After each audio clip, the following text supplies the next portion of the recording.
Hey, what's going on? Ian Wakefield here, and I'm actually here to talk about a very, very crucial part of information as it pertains to generational wealth. Now, the part about generational wealth is one of the things that always puzzles a lot of people, as in, what is generational wealth? Why is it so important? Well, let's talk about that for a second, okay? Generational wealth is wealth that's accumulated by a system or blueprint, all right? This system is then taught and passed down or passed on from generation to generation. This is important, all right? Now, this is important because next generations are not equipped to manage the money they inherit. Now, you may think that people with money share their financial knowledge to their kids, but that's not necessarily the case. A lot of times they don't talk to them about money at all. And because of that, by not offering that guidance on what their kids will inherit or how to spend and invest their money, many get into their 30s, 40s, and even their 50s and still don't know anything about money. This causes people to turn to financial institutions. These institutions will then turn around and throw out acronyms or sophisticated terms that their kids or these next generation individuals don't quite understand. These institutions, they know that, and the truth is, they know that approximately 93% of the people that inherit money know less about money, especially when it comes to investing. From this, these institutions will tell a person anything that they believe is actually right for their money, not knowing that they have even less control of the money that they just inherited. And these are easy targets for these institutions versus a person who actually has invested in the time and money into learning about money, how it works, or how to invest it. These individuals that take that time to invest in themselves, then take that knowledge and they pass it down to the next generation. So that way they are actually financially ready, they're financially stable, they have the mindset to actually know what to do next. Now, starting off with this, the biggest thing I want you to understand is this: everything is first generation when it comes to money. Everything is first generation when it comes to money. The reason why I say that is this: unless you create the outline or the blueprint to then teach your kids of your success and failure to the next generation, they will always start from ground zero. And what I mean by starting from ground zero, meaning they're starting with zero knowledge or they don't have a foundation to build upon where you failed or succeeded. The key to generational wealth is creating an outline. And from creating that outline, you're then able to then teach the blueprint of the system that you use to actually get to have your success. Now, by teaching this information to the second and third generation, what you then end up doing is you allow for them to pick up where you left off at, okay? That is very valuable. That is very crucial. The reason why you want to do that is because, in a sense, they essentially are your successor, all right? Instead of looking at your kids as just, the life that you brought into this world, think of them as your successor, okay? You're passing on knowledge, you're passing on information. What would you want to do to ensure that your successor can be successful, to build upon the foundation that you laid upon? Now, here what I'm actually going to be doing is going to be talking about 3 different formulas or 3 different plans in which many people actually fall into, okay? And then going over these formulas, I'll actually talk about and show you how each one of these plans are then affected by these institutions, all right, as it pertains to inheriting money, the knowledge of money, what to do with that money, and how you can actually better yourself to put yourself in a better position. I think I pretty much speak for all parents when we actually say that, we want our kids to surpass us. We don't want them to just stay stagnant. We want them to be better than us. And I pretty much believe that's what all parents want, all right? Not just for our kids, but for our grandkids. We always want them to focus on going beyond where we were and helping to build on that generational knowledge of success and wealth. But the problem is, unless that outline or blueprint has been passed down and taught to that next generation, they'll always end up repeating the cycle and starting from zero, okay? Now, here's where we start here. Ground zero plan, okay? Now, ground zero starts with the first generation. As it pertains to the success and failures, the first generation goes on throughout life. They experience their success, they experience their failures, whether it's credit, debt, investing, starting a business, whatever it is that actually led to them creating their wealth. As they then go on to live their life, what then happens is this: the second generation comes into play, all right? Now, essentially what you would actually want, or what you would essentially expect, is that for the first generation then pass down their knowledge of their success, pass down their knowledge of their failures. However, unfortunately, as they then come around, no information regarding success or failure is then passed down to the second generation. They mainly just see everything that the first generation is doing, and by doing so, they experience everything for the very first time. They experience success for their very own first time. They have no foundation or nothing to build upon. So their success is built upon their own success. Their failures is their own failures. And essentially, a lot of times what happens is the failures that the second generation encounters is the exact same failures that the first generation actually went through as it pertains to money. Well, the problem is this. Because the first generation doesn't pass down any knowledge, any information whatsoever, the second generation starts from ground zero. They're starting from the very bottom.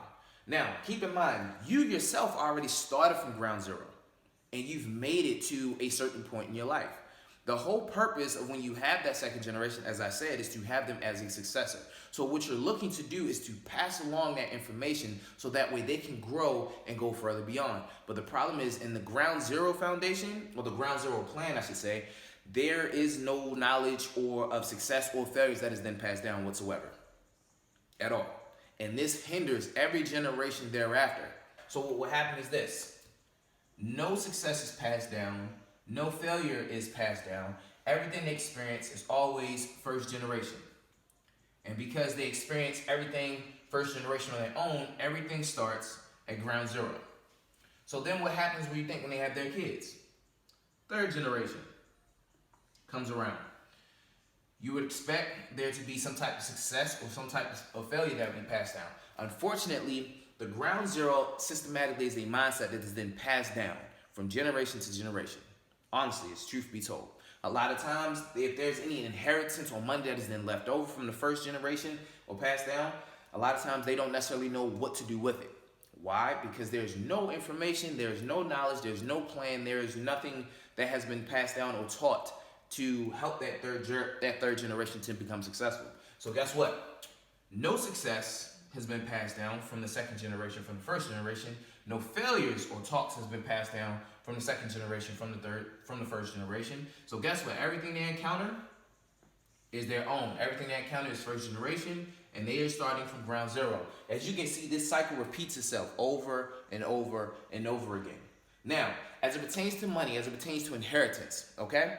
This is what institutions actually like. These institutions that we're talking about, they like to take advantage that people run to, all right, when they don't necessarily know what to do with the money that they inherit, all right? These are institutions' favorite, okay? The reason why they are their favorite, because they know little, they have little knowledge about money or how to invest or go about utilizing that money. So with the ground zero plan, every single generation, if there is any money to inherit, a lot of times, or roughly a good majority of the time, the money will actually be blown before it actually even gets to the institutions to actually have them take advantage of. Institutions take advantage of individuals that fall within the ground zero plan because they don't know anything about money or how to utilize it or how to save it or how to grow or multiply that money, all right? And because of that, they have zero guidance, zero lessons that have been taught, because nothing was taught from the first generation to the second generation, nothing was taught from the second generation to the third generation, all right? So this system within itself is actually broken. Okay?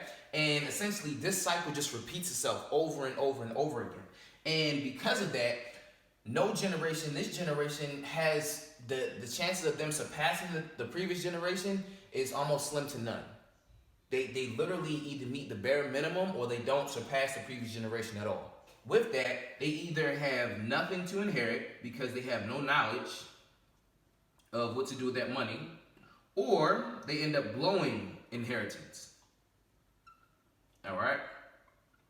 Now, this is valuably important because with this cycle here, like I said, it's always broken. Now, here we move on to the outline, all right, or what I call the standard. Now, the outline is simply it's a plan or format in which the first generation talks about, all right? They have all the ideas of everything that they've actually gone through, and they take that time to talk about that information with the second and third generation. All right. Now, in this sense, a lot of times, as I said before, no information is then passed down of success or failures in the ground zero plan whatsoever. But when it comes to the outline generation, like I said, they talk about their success quite often to the second and third generation. They talk about it quite often.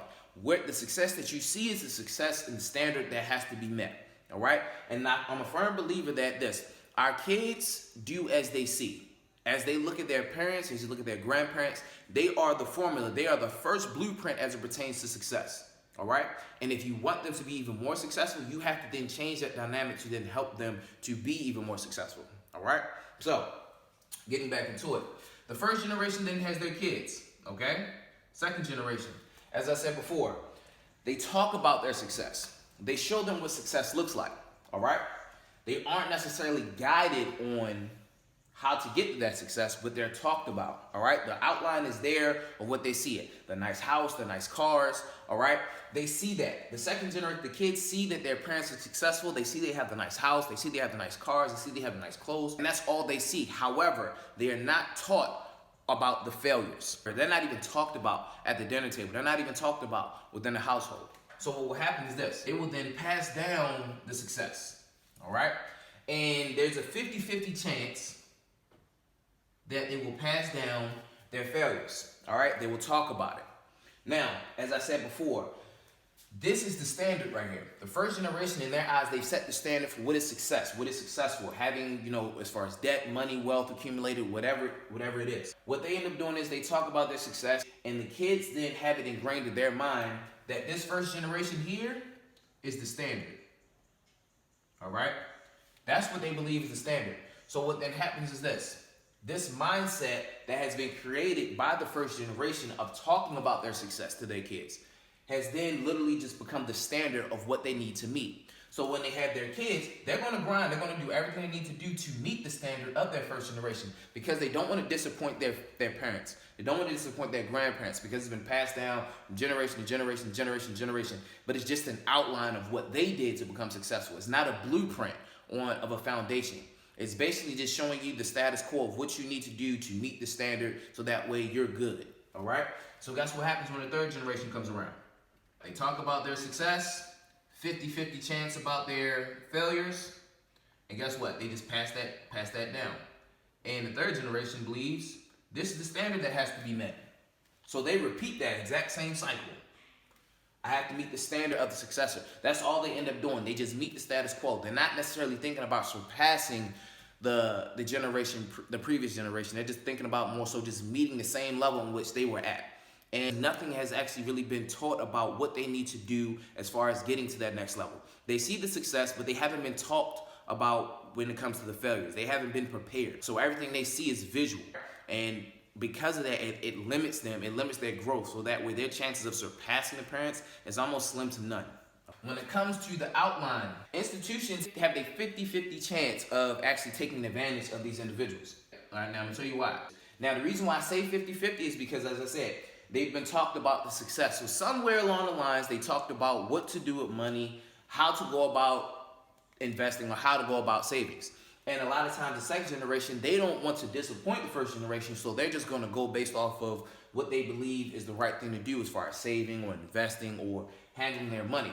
And at times, also, these second and third generations will reach out to these institutions to get some type of guidance to help them so that way they can be as successful as their parents. Now, and here also, like I said, they only talk about success. Only success is talked about here. They don't necessarily share all the failures because they want the next generation to see them in the light in which, you know, they didn't see them struggle or go through a hard time. The previous generation doesn't want them to experience what they went through. They want them to see everything that was good. But then in a sense, like I said, it hinders them, it limits them, all right? Now, the success is the standard for each generation to be met, all right? There's a standard that has to be met. And whatever level of success that generation has set, that is the standard that has to be met by the next generation and the next generation and the next generation. And it just repeats itself over and over and over again.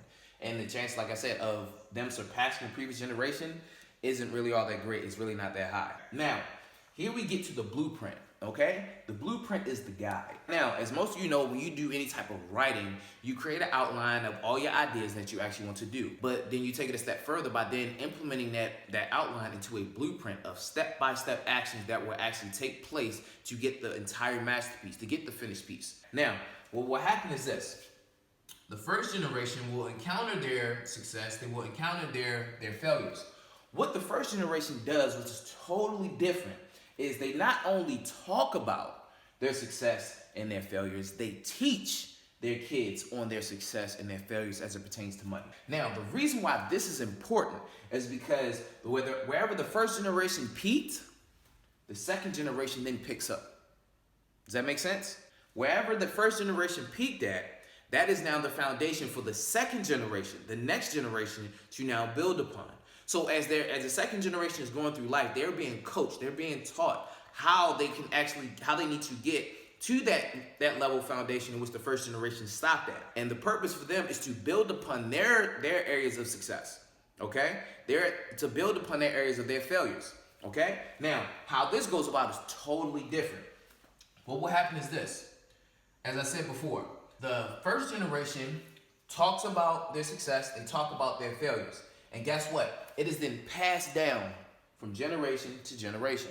So as I said, they talk about and pass down their success to the second generation. But what they do, what makes it even more great, they teach the second generation about their failures. So now by teaching the second generation about their failures as it pertains to money, as it pertains to wealth, it instantly becomes success for that next generation to then build upon. Why? Because this first generation is preparing the next generation to actually build upon the areas where they failed, where they could not succeed. And by preparing that second generation, what they end up doing is, if the first generation stopped at this level, the second generation now starts at that level. They start at the level where the first generation stopped at. And at that point is how they then begin to build upon generational wealth for years and years to come. So now, any failures that the second generation now encounters are the failures of their own experiments of looking to build upon the success and failures that was then passed on to them from the previous generation. So what will happen is this. The third generation comes into play. Okay? What do you think is going to happen here? They're going to teach and talk about their successes so that way they can get to the level where they stopped at. They're going to teach about the failures. They're going to talk about the failures. And because they talk about the failures and they teach about the failures of where they peaked at, that third generation now has even more information to help them even be more successful. Because they talked about their failures, the third generation has instant success to build upon the areas where the second generation failed at, to build upon the areas where the first generation failed at. And now they're building consistent success over and over again. And now as it pertains to their failures, any failures that they now encounter are failures that they actually experimented on to build upon the success and failures of every previous generation, to build upon that generational wealth, to go further and further and further. And it just carries on over and over and over again. The reason why this is so important is because these institutions have 0% chance of taking advantage of any of these individuals. Why? Because it's been talked about, it's been taught within their household how to manage money, what to do with money, how to invest the money, how to go about multiplying their money.